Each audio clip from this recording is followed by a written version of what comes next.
نن چې کم سړي زما خاورې ته 40,000 دهشتګرد راوستل، هغه ښکاره وایي چې او ما راوستل. هغه چې کم ته 10,000 جنګجو وایي، دا جنګجو زما د قام قاتلان دي.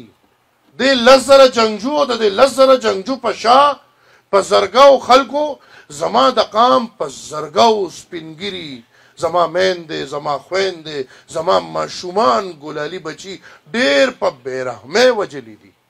نن هغه ټول خلک په سوچ په منصوبه راوستلی شوي دي او په دې خاوره یې پریښي دي.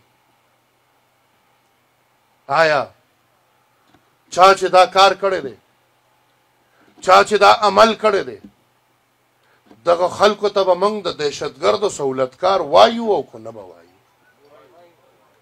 نو چې د دهشتګرد او سهولتکار دي، بیا چې کومه سزا د یو عام سهولتکار ده، هغه سزا د عمران، د عارف علوي، د فیض حمید، د زمونږ دلته چې وزیر اعلی کم ناستو سوات والا محمود او هغه یو ټټو چې را پیدا کړو سیف، د دې خلکو خلاف بالکل بیا د سهولتکارۍ کاروی پکار ده او ښکاره پکار ده.